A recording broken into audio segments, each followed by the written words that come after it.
আসসালামু আলাইকুম রাহমাতুল্লাহ। হার্বস ইনফরমেশন চ্যানেলে আপনাকে জানাই আন্তরিক শুভেচ্ছা। আজকের ভিডিওটি খুবই গুরুত্বপূর্ণ। আমরা আলোচনা করব কিডনিতে কেন পাথর হয়, কিডনি পাথর প্রতিরোধে আগে থেকে কি খাবার খাওয়া উচিত এবং পাথর হয়ে গেলে খাদ্যাভ্যাসে কি পরিবর্তন আনা জরুরি। চলুন জেনে নেই বিস্তারিত।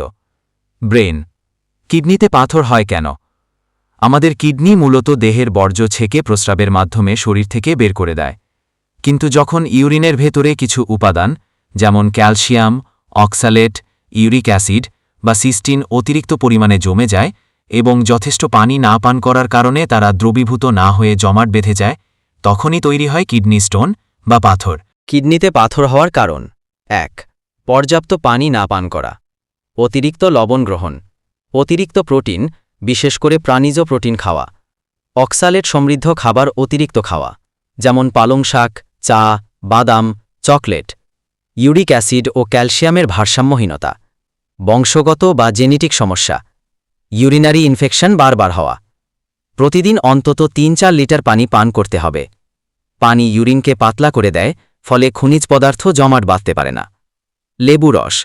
লেবুতে থাকা সাইট্রেট কিডনিতে পাথর তৈরি হওয়া ঠেকায়। ফাইবার সমৃদ্ধ খাবার যেমন সবজি, শাক, ফলমূল, ওটস ইত্যাদি। ফাইবার শরীরের টক্সিন দূর করতে সাহায্য করে। ৪. কম অক্সালেটযুক্ত ফলমূল এবং সবজি যেমন কলা, আপেল, কুমড়ো, গাজর। দুধ এবং দই মডারেট পরিমাণে। ক্যালসিয়াম প্রাকৃতিক উৎস থেকে গ্রহণ করলে শরীরে ব্যালেন্স থাকে। ৬. ডাবের পানি ও বার্লি পানি কিডনিকে পরিষ্কার রাখতে সাহায্য করে এবং প্রাকৃতিক ডিউরেটিক হিসেবে কাজ করে। যেসব খাবার এড়িয়ে চলতে হবে: অতিরিক্ত লবণ, সোডিয়াম ক্যালসিয়াম ইউরিনে বেশি জমতে বাধ্য করে। ফাস্ট ফুড, চিপস, আচার এসব বর্জন করুন। অতিরিক্ত প্রাণীজ প্রোটিন, গরু বা খাসির মাংস, ডিম, মাছ সীমিত পরিমাণে খেতে হবে। এগুলো ইউরিক অ্যাসিডের পরিমাণ বাড়িয়ে দেয়। চা, কফি, চকোলেট, পালং শাক এদের মধ্যে অক্সালেট বেশি, যা পাথর তৈরিতে ভূমিকা রাখে। চীনাবাদাম, কাজু, বিট অক্সালেট সমৃদ্ধ হওয়ায় এড়িয়ে চলুন। পাথর হবার পর খাদ্যাভ্যাসে পরিবর্তন।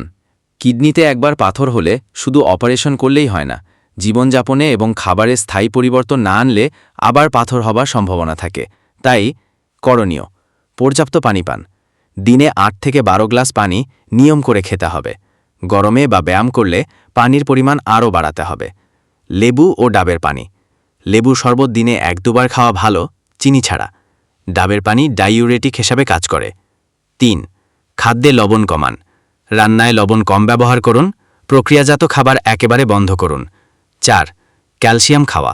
ক্যালসিয়ামযুক্ত খাবার বাদ দেবেন না, বরং সাপ্লিমেন্ট নয়, প্রাকৃতিক উৎস দুধ, দই খেতে হবে। ৫.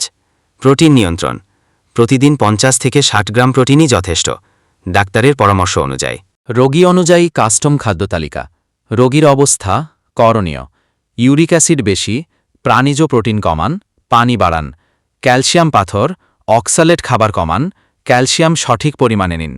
বারবার ইনফেকশন হয়, ইউরিন টেস্ট ও ইনফেকশন রোধে ব্যাকটেরিয়ার জন্য খাবার এড়িয়ে চলুন। চিকিৎসকের পরামর্শ কবে জরুরি: যদি ব্যথা শুরু হয়, প্রস্রাবে রক্ত দেখা যায়, প্রস্রাব বন্ধ হয়ে যায়, জ্বর আসে।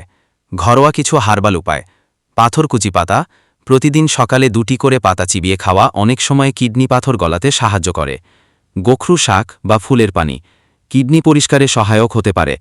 বার্লি পানি দিনে ১-২ বার খেলে মূত্রনালী পরিষ্কার রাখতে সাহায্য করে। বন্ধুরা, কিডনিতে পাথর হওয়ার পেছনে কারণ অনেক, কিন্তু আমরা সচেতন হলে এবং নিয়মিত পানি খেয়ে লবণ ও প্রোটিন কমিয়ে সঠিক খাদ্যাভ্যাস করে তুললে খুব সহজেই এ রোগ থেকে বাঁচা সম্ভব। হার্বস ইনফরমেশন চ্যানেলটি সবসময় আপনাদের স্বাস্থ্য বিষয়ক তথ্য ও হার্বাল সমাধান নিয়ে আসছে। ভালো লাগলে ভিডিওটি লাইক, শেয়ার এবং চ্যানেলটি সাবস্ক্রাইব করতে ভুলবেন না।